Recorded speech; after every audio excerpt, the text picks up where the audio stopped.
My parents came to America about 50 years ago from India. I was a middle-class kid, mowing lawns, bagging groceries as a kid. But my parents did something for me. They insisted that I got a good education. And because I got a good education, every door of our great country has been open to me. Right? There's no other country in the world,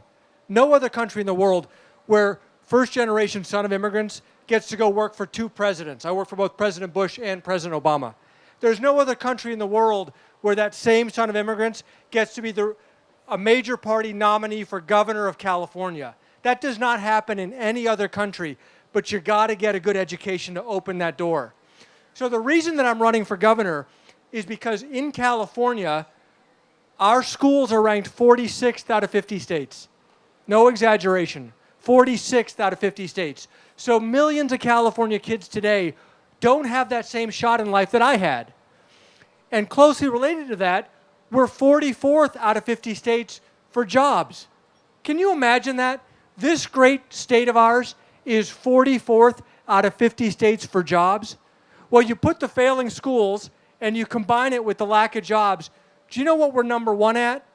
We're number one in America in poverty.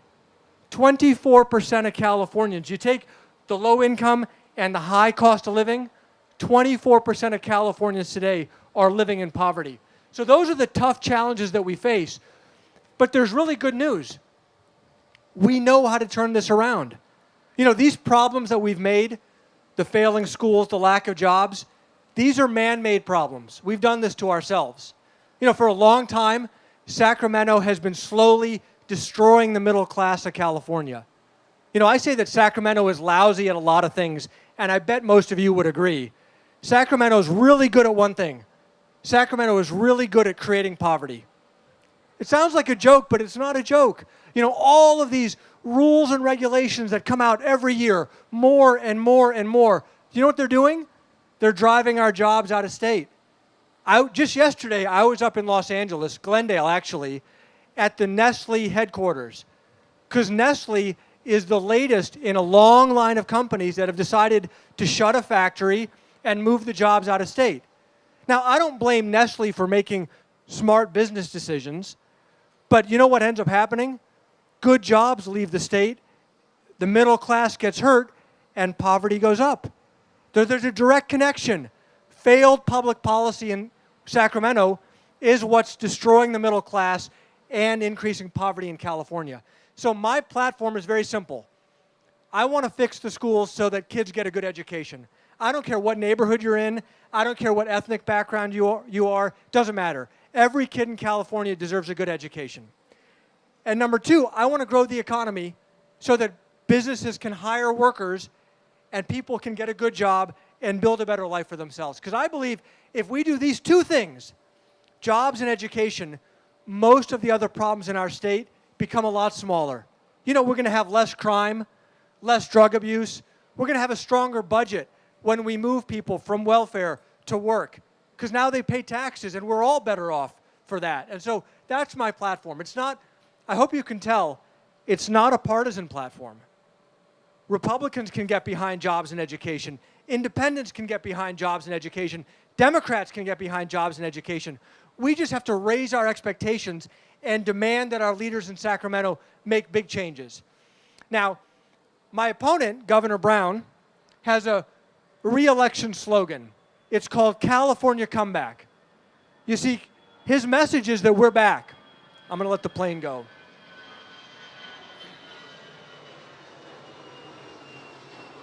That Governor Brown orchestrated that, by the way.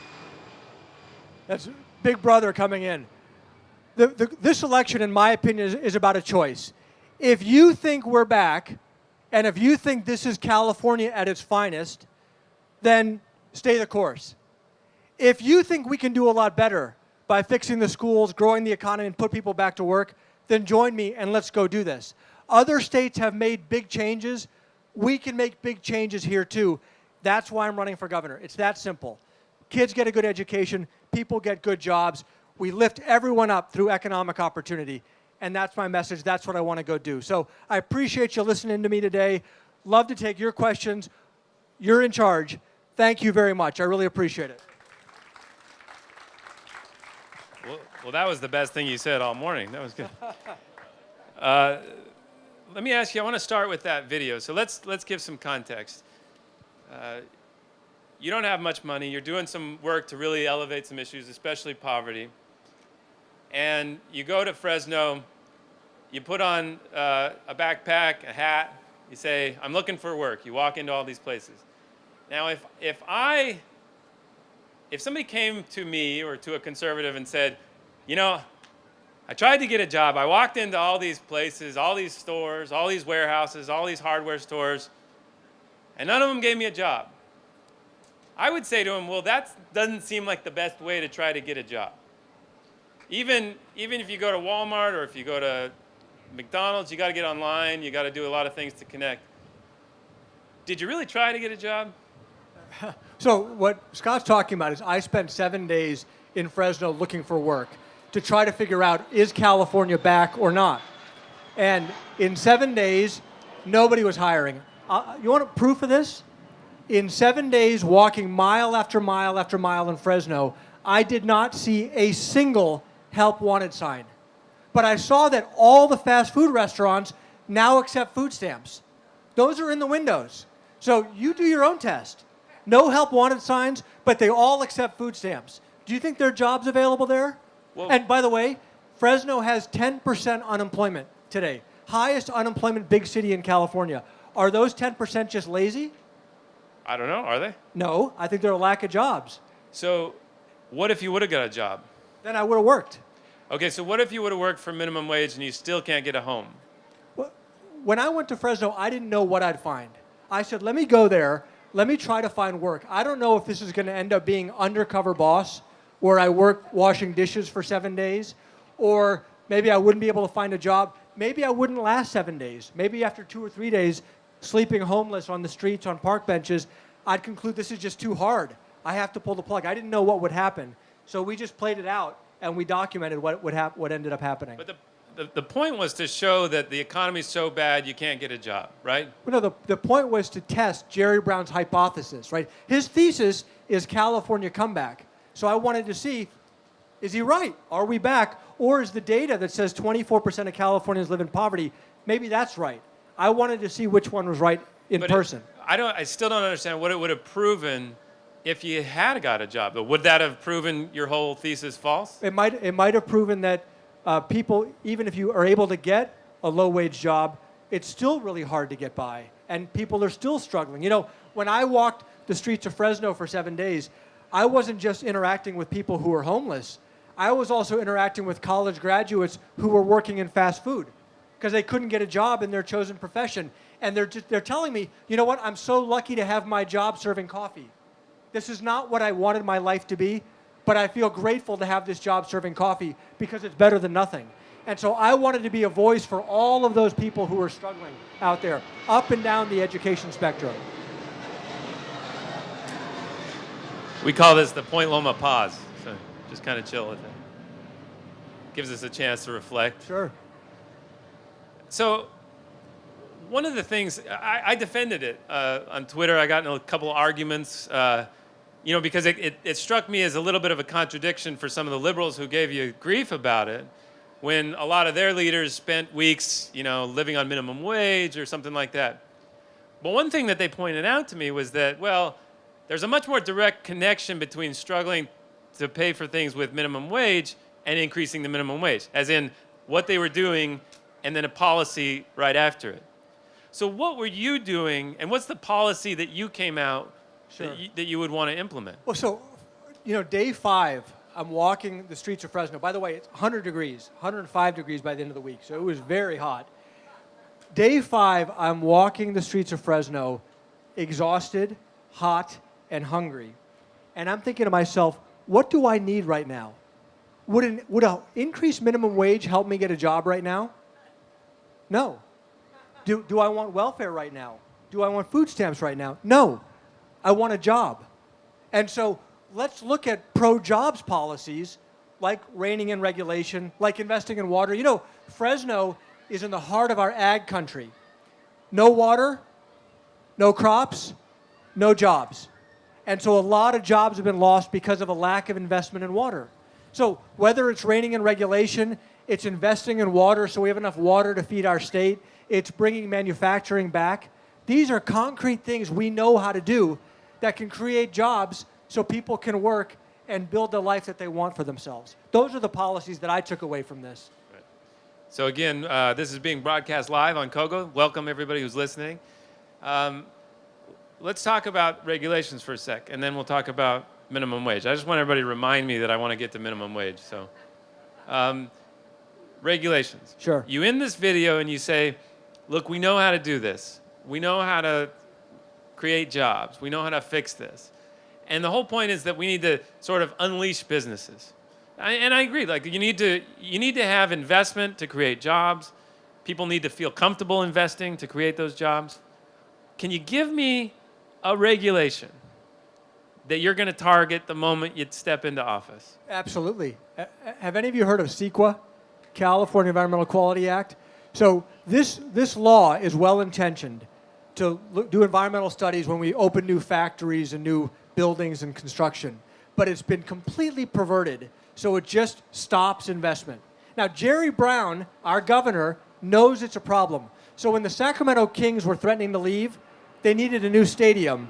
We're going to see, every time I mention Jerry Brown, a plane goes overhead.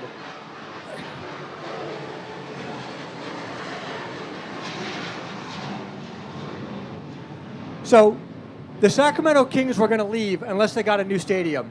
Now, Governor Brown knew if it went through the normal CEQA review, it would take years of additional analysis and millions of dollars of litigation. So you know what he did? He gave them a special deal, an expedited review. Well, my message is, Governor Brown, that sounds pretty smart to me.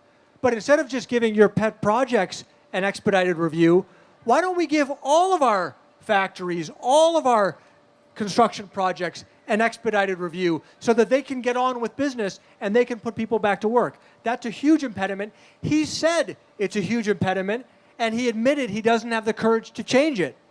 Well, let's get on with it. Let's go change it. Is there... Thank you. Is there a specific part of CEQA? There was a reform movement that did stall last year. Yeah. Was there a part of that you would have embraced? Well, I just think, Governor Brown has already established this new standard, the expedited review Somebody's standard. rushing the stage. We got somebody rushing the stage. Uh-oh. Ooh. He can come up here. We had a streaker. So Governor Brown has already created the new expedited review standard. My plan is just taking his own standard and saying, let's just make that available to everyone. So he can't debate me on that standard because it's his own standard. I just want it available to everyone. I'll give you another example. So Tesla, right, the innovative car company, wants to build a new battery factory. $5-6 billion investment, 6,000 jobs. They were looking at 4 states, Nevada, New Mexico, Arizona, Texas, weren't even considering California. So what did Brown do? He gave him a special deal to get him to consider California. Well, why do you have to be politically connected to get the Jerry Brown special? Why doesn't everyone get the same deal? If it's good enough for Tesla, it should be good enough for all of our businesses, all of our employers in California. So would you just get rid of the minimum wage if you could? No, look, I don't think so. The minimum wage is important. Social programs are important. But here's the thing. The best social program in the world is a good job. Full stop. Did you know that in North Dakota, McDonald's is paying something like $15 an hour? Not because North Dakota has a $15 an hour minimum wage. Because they have an oil and gas boom, and there's a competition for labor, and everyone's wages are going up.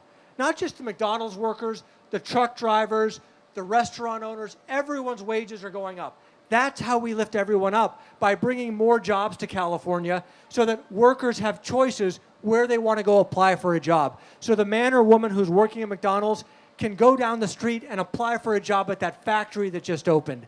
That's how we lift everybody up. Okay. We are seeing a minimum wage implemented statewide just last month. Yep.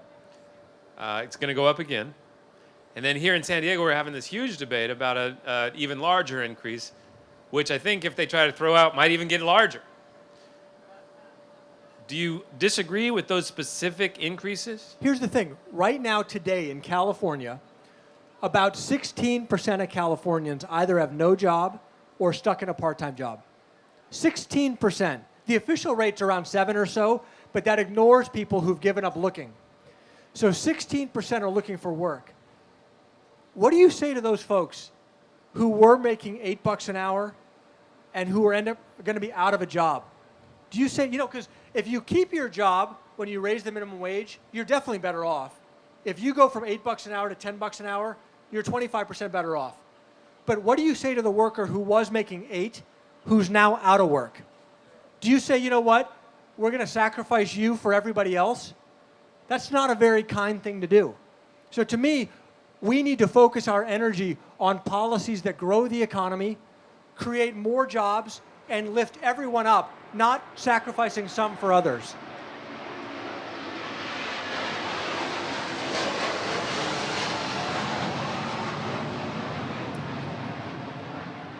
Cue the joke. It was a big one. Yeah.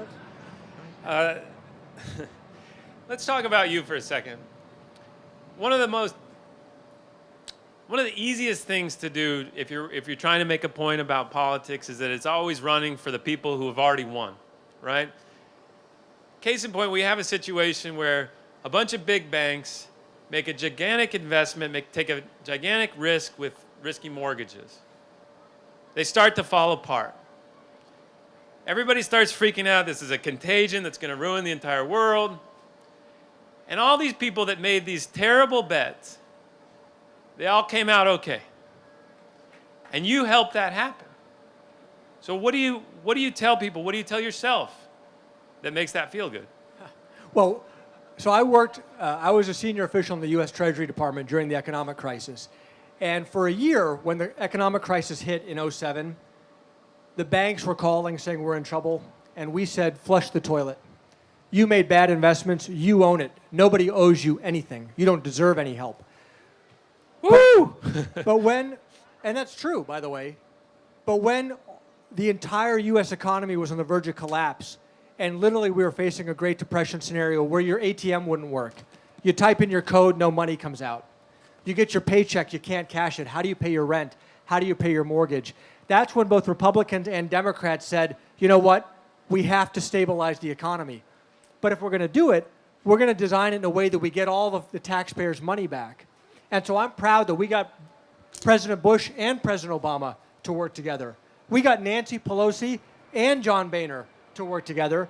And then we got all the money back and even made a $15 billion profit for the taxpayers. There's no program in American history that's ever done that.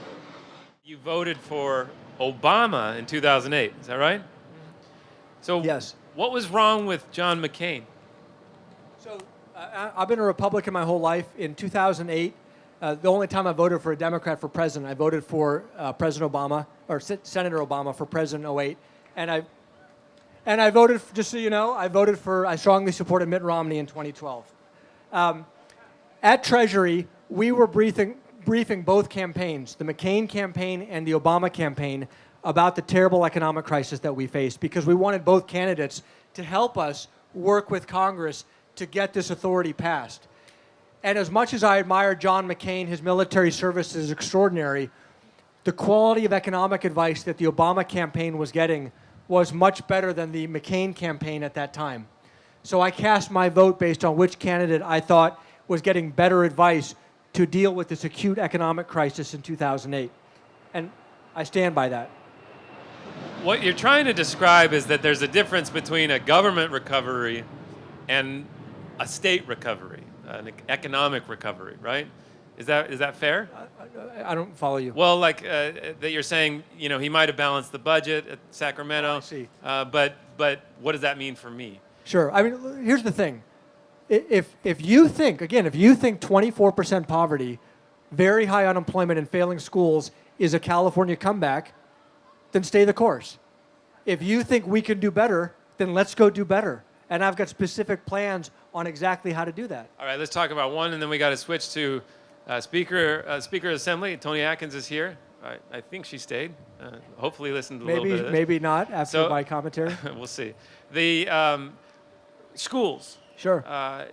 let's say you are in Tony's position. Let's say you could run the legislature. You could influence it the way that she can. What would you do to help schools? Folks, this is critical. Are any of you aware of the Vergara case? This is the landmark civil rights case where 9 California students sued the state of California saying that their civil rights are being violated by failing schools.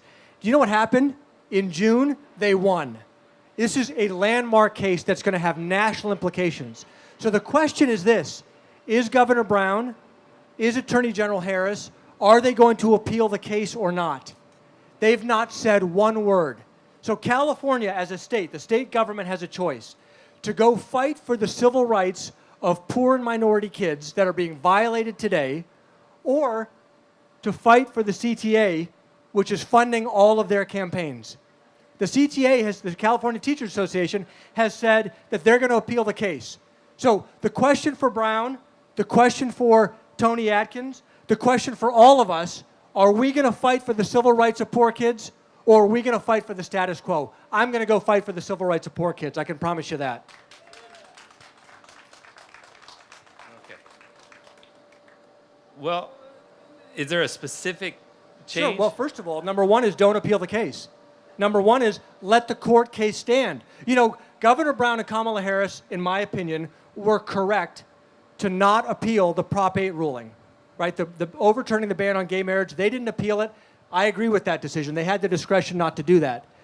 They should use that same discretion now and not appeal this education civil rights case. They should stand up for the civil rights of poor kids. That's the first thing they should do. Can't take audience stuff. If you want to corner him after he leaves, I think you got tackle me. You could welcome to. How much time you got after you get a little bit. I'm going to go on Kogo for a little bit. All right. So then corner him and bug him. I guess I want to understand, if you got rid of all the regulations, if you were able to tackle the things that you say are holding businesses back, what does that feel like? What does that look like? I mean, are you talking about some sort of situation where we all get jobs and then the competition goes up and we somehow raise the living standards out of that? Sure. Well, look, just go back to North Dakota, all right? Nobody here would have guessed that North Dakota is going to have a booming economy. Do you know that North Dakota has the highest rents in America? Not San Francisco, not Manhattan, because they have a booming economy and a competition for labor. Wages are going up. Everybody is booming. You know, booms are possible. Now, California is a much bigger state, obviously. It's not the same thing as North Dakota. But if other states can grow their economy much faster than we can, there's no other state in the country that has our breadth of industries with our biotech sector, Hollywood, ag, high-tech in Silicon Valley, aerospace. No one else comes close. We're like a rocket with multiple engines, but we're at half throttle. Why don't we go throttle up and look at what California looks like if we're really running at full speed and people are able to get the jobs that they want? You know what? I can't paint a perfect picture of what that looks like, but I know it's a better picture than we have today, so why don't we go do it? Okay, Neel Kashkari, everyone. Thank you very much. I really appreciate it.